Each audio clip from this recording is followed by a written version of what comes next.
en nuestro país, conmemorando la jura de la Constitución de 1830. Guapos los que hoy estaban a la hora del amanecer para confirmar eso de que por 18 de julio sale el sol el 18 de julio, que es increíble. Efectivamente, gracias por esos guapos. Estaba fresca a esa hora de la mañana. Tenemos fotos divinas dando vueltas por allí. Bueno, miro a mi derecha y que me veo. Al señor Wikipedia. ¿Qué Wikipedia? El chat GPT 4. Es lo último de lo último en capacidad de RAM y concentración de información. Información fidedigna, o sea, ¿no? Tampoco cualquier cosa. Lo estoy elogiando, Connie, no sé si Muchas gracias, de nada. gran jefa. No lo merezco. Pero que me trajo un libro hoy, Vetustongo. No en su contenido, sino en su aspecto. ¿De qué año es ese libro? No, ¿Qué edición es esa? Esto es una publicación cuando se cumplieron los 150 años de la Constitución de 1830. El Poder Ejecutivo de la época, que tenía de presidente a un profesor de Derecho Administrativo, que había militado en sus años mozos en el Partido Nacional, mandó publicar un ejemplar del diario de sesiones de la Asamblea General Constituyente y Legislativa del Estado de Montevideo, porque así se lee, si uno lo revisa acá, Asamblea General Constituyente y Legislativa del Estado de Montevideo, desde el 23 de noviembre del 28 hasta el 7 de febrero del 29. Este es el tomo 1. ¿Tenés la sesión de ese 18 de julio? Sí, claro. No la del 18 de julio, la del 23 de noviembre, porque, y esto es lamentable que en el Uruguay no tengamos, digamos, la enseñanza de la historia patria no incluya estos episodios fantásticos. A ver. Les hago un resumen lo más breve posible. Para confirmar, tú no estabas ese día ahí. No, porque él siempre estuvo en todo. Entonces, quiero saber, tú ahí no.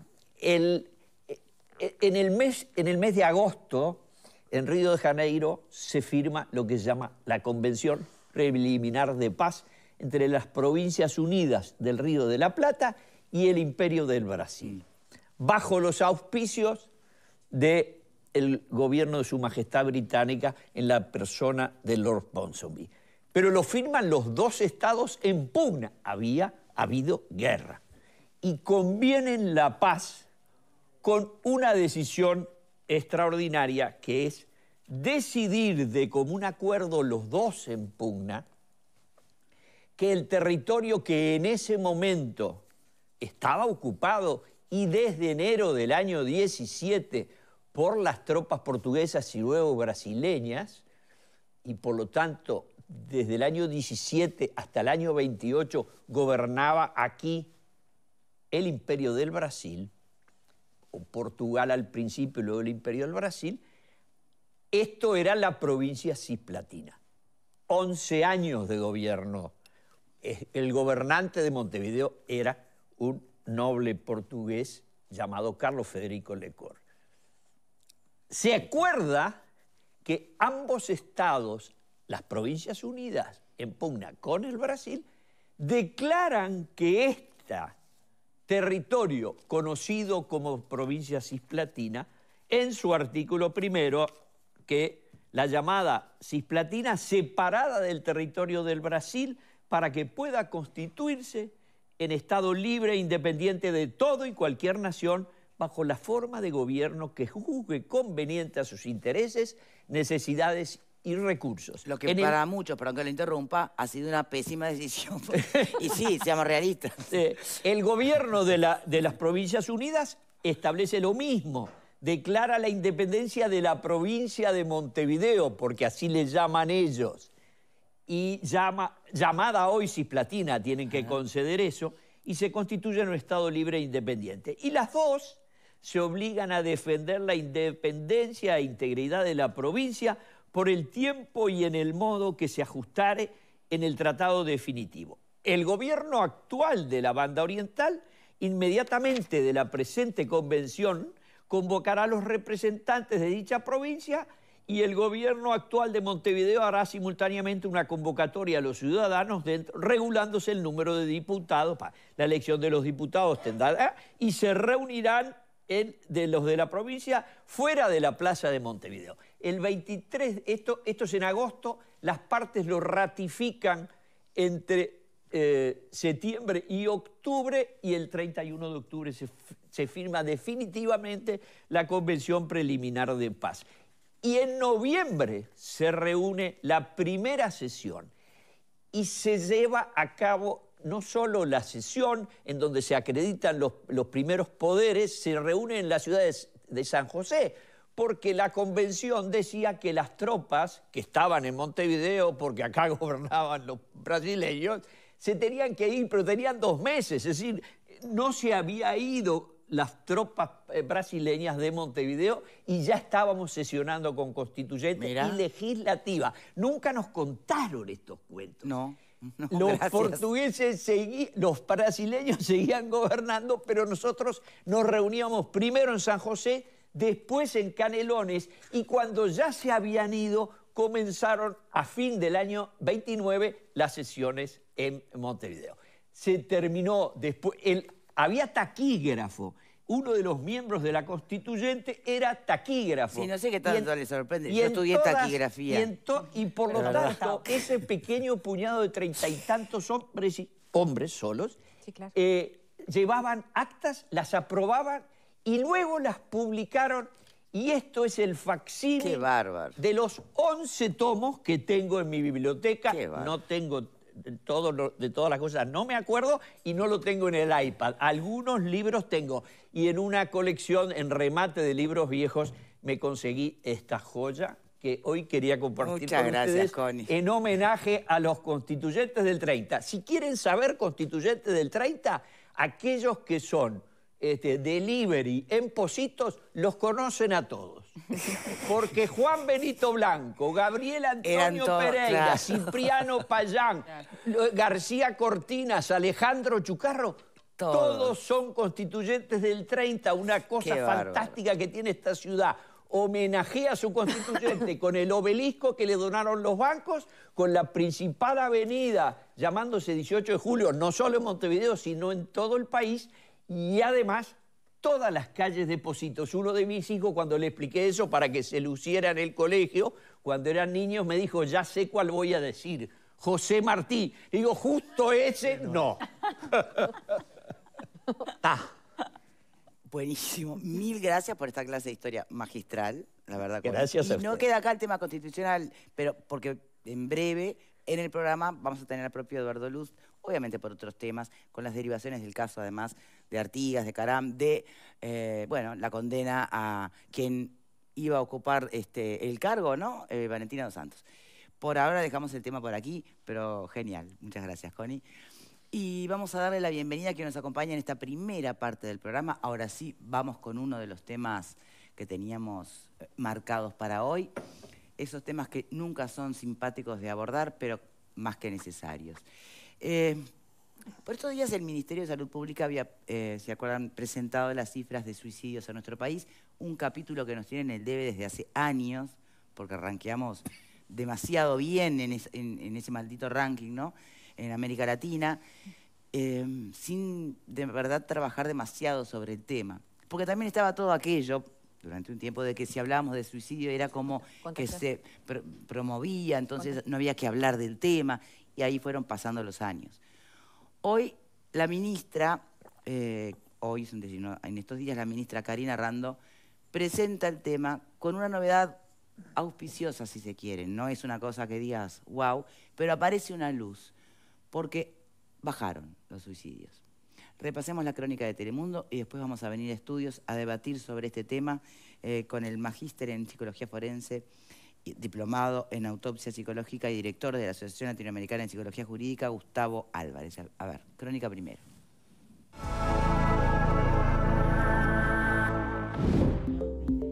Las autoridades del Ministerio de Salud Pública, Desarrollo Social y la Organización Panamericana de la Salud realizaron una conferencia en la que se presentó la guía de práctica clínica para el abordaje de la conducta suicida en el Sistema Nacional Integrado de Salud, un documento que busca ofrecer herramientas a las personas que trabajan en el primer nivel de atención, como médicos de familia, generales y psicólogos.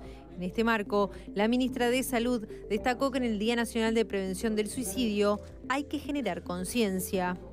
El suicidio es un problema de salud mental y es un problema de salud pública. Es un problema de salud pública que no solamente aqueja a Uruguay. Siempre pensamos que Uruguay sí es verdad, tiene uno de los índices más altos de suicidio a nivel de América Latina. Es multifactorial, hay factores políticos, hay factores económicos, hay factores sociales, hay factores psicológicos del propio paciente. Es decir, hay muchos factores que influyen en la conducta suicida. Y por lo tanto, para hacer un adecuado tratamiento de este problema, lo que tenemos que hacer es justamente hacer un abordaje multisectorial. Sierra coincidió en esto y dijo que esperan seguir bajando la tasa de suicidios. Además, destacó la inversión realizada para implementar el Plan Nacional de Abordaje de la Salud Mental y Adicciones y el trabajo del programa Ni Silencio ni Tabú. Es una tasa de 21,3 cada 100.000 habitantes. Eso es un descenso respecto al año 2022 y a años anteriores. Hay un descenso de 60 casos, si hablamos en lo que son números absolutos, son 60 casos menos, 60 muertes menos que hubo por suicidio. No hay una única acción que explique la baja de la cifra de los suicidios, sino que es un conjunto de acciones llevadas a cabo por un montón de instituciones y esfuerzos colectivos. Las tasas mayores, que están en cerca de 37, son, no recuerdo exactamente, es en los adultos mayores en el rango etario de 75 a 85 años y en segundo lugar luego en los adolescentes y los jóvenes. Son dos poblaciones que son de riesgo y en las cuales, bueno, tenemos que pensar en políticas focalizadas, específicas, para disminuir las cifras en estos grupos.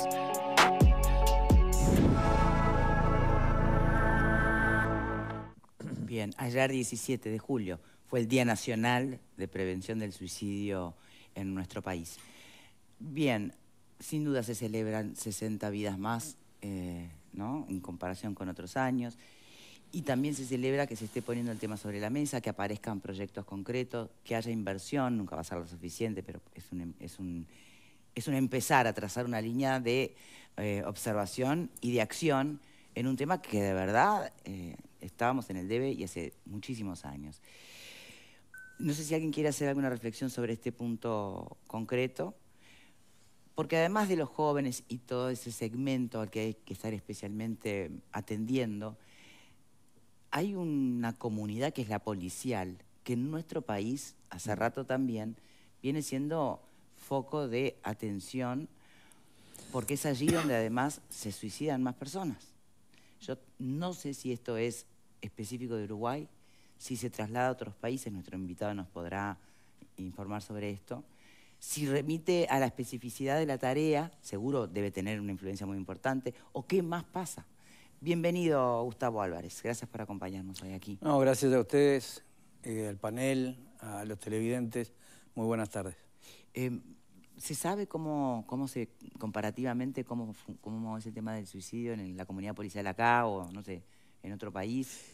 Más Internacionalmente es muy heterogéneo. Ajá. En España, por ejemplo, ayer tuvimos, en el marco de la Dirección Nacional de Enseñanza Policial, un evento muy importante, a mi juicio muy importante, porque es poner sobre, como usted decía, es poner sobre el tapete una situación en un núcleo de funcionarios que tiene una incidencia de arriba del 20% sobre la población ciudadana normal. Bien. Hay un 20% más de funcionarios policiales con respecto a la ciudadanía que se suicidan. Suicidios consumados, no intentos de autoeliminación, no gestos suicidas, no pensamientos suicidas. Bueno, supongo que cuando nos muestran las tasas de suicidios también remiten a suicidios consumados, ¿no? Sí. O incluyen los intentos de autoeliminación. No, el suicidio consumado.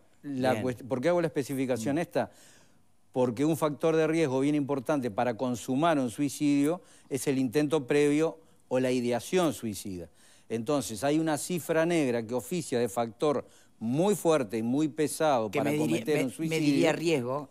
Claro. Exactamente, que eventualmente puede estar latente, que de hecho está latente en mucha de la población, en este caso la policial, ¿no? Algo es obvio y es la especificidad de la tarea. El contacto constante con lo más oscuro de la naturaleza humana, ¿no? Y además en niveles de violencia creciente, donde se ven cosas cada vez peores. ¿Qué más? Y hay mucha cosa más. A ver, en el suicidio uno tiene factores de riesgo estáticos y dinámicos, ¿no? A ver. Los estáticos, por ejemplo, es el género. Pertenecer, ser un hombre, es un factor de riesgo. Es una relación de 4 a 1. Cada 4 hombres que se suicidan, una mujer se suicida. O sea, ese es un factor estático, yo no lo puedo cambiar. La edad, en la ciudadanía... En general. Es en los dos puntas, jóvenes y de tercera edad. En la policía no. En la policía es jóvenes. ¿Bien? Hombre, joven, policía, eventualmente con antecedentes psiquiátricos, también es un factor estático. Yo no puedo cambiar los antecedentes psiquiátricos de mis familiares. Esos todos son factores estáticos. Pero quiero hacer una precisión. Tener factores estáticos, factores de riesgo para el suicidio, no tiene un nexo causal ni lineal.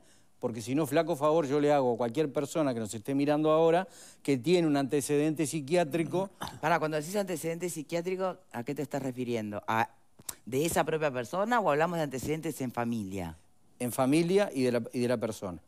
Pero quería especificar esto, Victoria, para clarificar. Si yo tengo un familiar o yo tengo una patología psiquiátrica, no es que linealmente me vaya a suicidar. Claro, sí, no, está clarísimo. Es un factor estático. Pero, ¿cómo no se advierte eso a su vez como una oportunidad de seguimiento específico desde la prevención, digamos? Ahí te están incluso segmentando la población que más tenés que atender y no se aprovecha. Es un buen punto ese. Después vuelvo de lo que usted me preguntaba de la policía específicamente. Sí.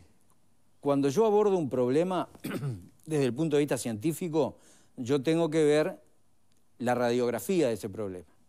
Yo tengo que ver justamente esto. ¿Quiénes son los que más se suicidan?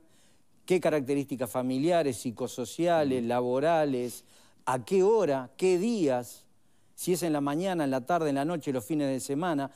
Todo eso me genera un cuadro donde yo voy a poder, como bien dice usted, focalizar e instrumentar la mayor cantidad de herramientas en esa población objetivo.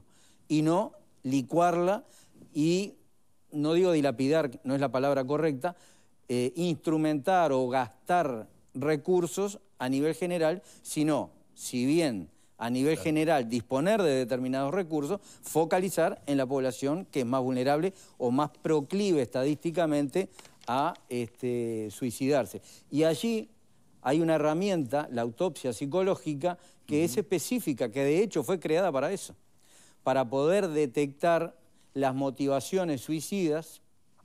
Se inició en Cuba, hace mucho tiempo ya, se inició en Cuba y dio muy buenos resultados. Es una entrevista estructurada, cerrada, que releva una cantidad de elementos y variables personales, patológicos, familiares, psicosociales, laborales, y que me da el mapa ese o la radiografía esa, ¿no? Muy bien. Bueno, esto es solo un punto de partida. Obviamente tenemos que abrir el juego a los panelistas y hacer muchas más preguntas, pero tenemos que hacer la primera pausa. Y no me quiero ir sin recordarles que la Fundación Canguro y Río Gas se han juntado para extender la sala de la Fundación, cuidar a más bebés de contexto vulnerable.